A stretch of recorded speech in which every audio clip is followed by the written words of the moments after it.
Dimensional analysis is commonly known as unit conversion. Some people used to also call it the factor analysis method of converting one unit into another. Um, it's a problem solving strategy that I will use for the rest of the quarter.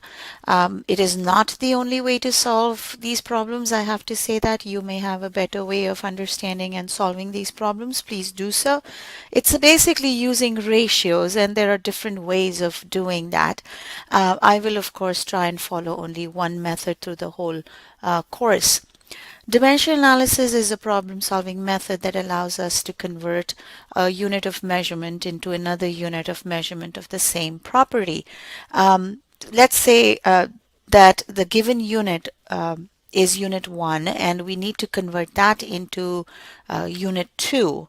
And then the way we set up this problem is by multiplying the given unit 1 by something called a conversion factor. That allows us to convert the measurement given into the desired measurement, unit 2.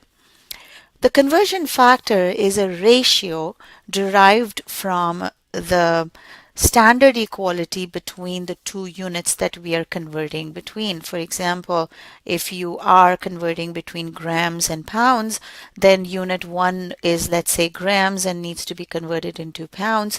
Then we would use the standard equality between grams and pounds to figure out the conversion factor. So once again, conversion factor is a ratio that is derived from the standard equality between the two units. For example, as I said, between grams and pounds. So the first step in figuring out the conversion factors is to remember what is the standard equality, what is the equation that relates the two units, in this case grams and pounds. If you remember, and no, you were not asked to memorize this, but if you remember, 1 pound makes 453.6 grams. So when you're working with this such a equation, every equation can be written in the form of a ratio. Those ratios are conversion factors. For example, this particular equation can either be written as a ratio 1 pound over 453.6 grams or 453.6 grams over 1 pound. Each of those is a conversion factor. Which conversion factor gets used in the actual problem that you're solving depends upon which direction are you going. Are you going from grams to pounds or pounds to grams? The goal of the conversion factor is to be able to cancel out the undesired units so that you're left with the unit that you need at the end. And we'll do lots of examples of this kind, and I will be reiterating this point constantly. Okay, so let's look at a very simple example of a unit conversion. Let's say we want to go from 3.89 milliliters to liters. So once again, our first step is to remember what is the standard equation between the two units, milliliters and liters. If you remember from before, 1 milliliter equals 10 raised to minus 3 liters. Of course, 10 raised to minus 3 liters can also be written as 0.001 liters. Now we need to use these two ratios derived from that standard equation as the conversion factor. As I said before, which one gets used depends upon what unit needs to be cancelled and what unit needs to be retained for the answer. In this particular case, we need to cross out milliliters and obtain the answer in liters. So we always start such problems, such unit conversion problems, with the information given. This is the unit 1 that was given. This is the information, the data, the measurement that has to be converted is multiplied by the conversion factor. That's the conversion factor derived from the standard equation between the two units.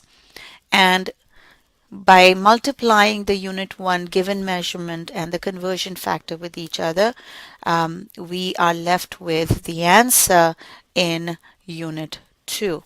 I hope you realize that by doing so, we are able to cross out milliliters. We are able to cancel them out, which is the purpose of the conversion factor, and we are left with the desired unit liters.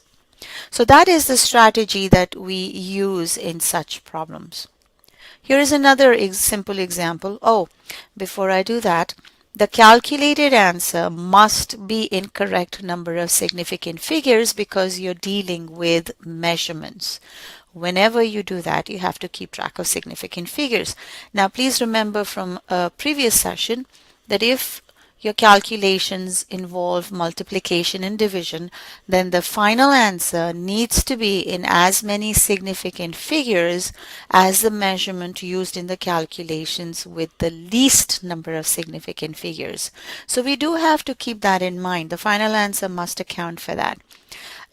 In order to do that, conversion factors do not affect the significant figures in the answer, which basically means that you only need to look at the given data, the measurements that are actually going into the conversion to figure out the significant figures in the final answer.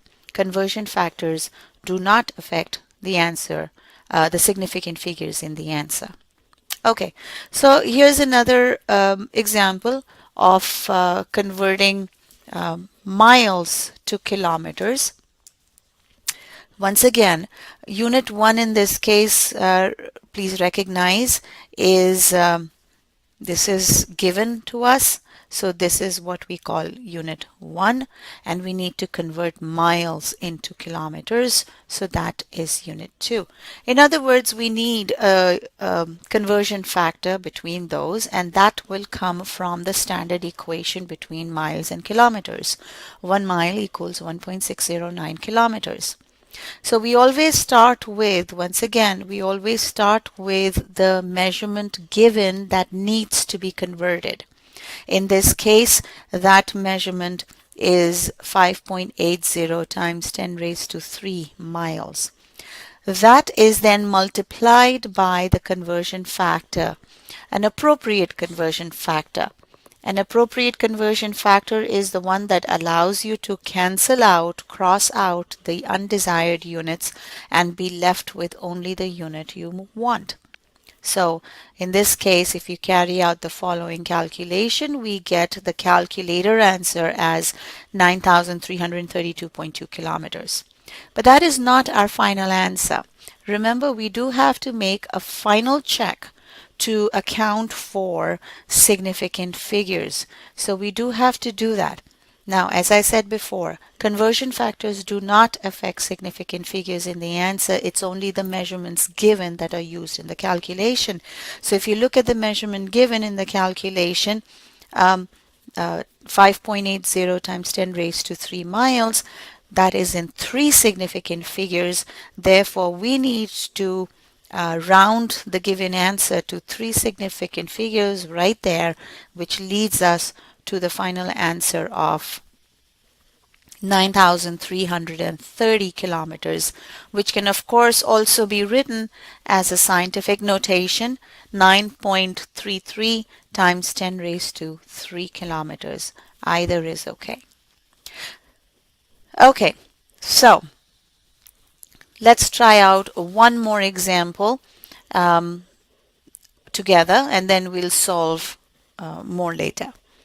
Now here is a case where you need to go from centimeters to kilometers, which, well, you can do it in your head in one step, but I'm going to do it in 2 steps to show you the process. Centimeters can be converted into meters, and meters can be converted into kilometers. Now, from your previous sessions, I hope you remember that 1 centimeter equals 10 raised to minus 2 meters, and 10 raised to 3 meters equals 1 kilometer. So those equations are known from prior knowledge. And once again, unit 1, what is given, what needs to be converted, is then multiplied in the first step by the conversion factor that allows us to cross out centimeters and be left with meters. And then in the second conversion factor, the meters are crossed out, leaving behind kilometers. My my approach when I'm solving such problems is always to take care of the units. If your units are set correctly, you have a much higher probability of getting the right answer. If your units are set incorrectly, then there is 100% chance of you not getting the right answer. So take care of the units first. Make sure you place the units correctly in the conversion factor before you start filling in the numbers. And I'll talk about this more in future examples. But if you set up the problem in this way, centimeters and meters are crossed out, leaving behind kilometers. And now we should solve for this. So if we solve for this, the answer that comes out is 5,890 times 10 raised to minus 5 kilometers, which of course can also be written as should also be written in the correct scientific notation as 5.890 times 10 raised to minus 2 kilometers. But are we done? Not quite, because we do need to account for significant figures. Once again, make sure that you are not using the conversion factors for significant figures. In this case, the answer needs to be given in 3 significant figures because of the given number 5,890, where the trailing zero is not significant. So the final answer equals 5.89 times 10 raised to minus 2 kilometers.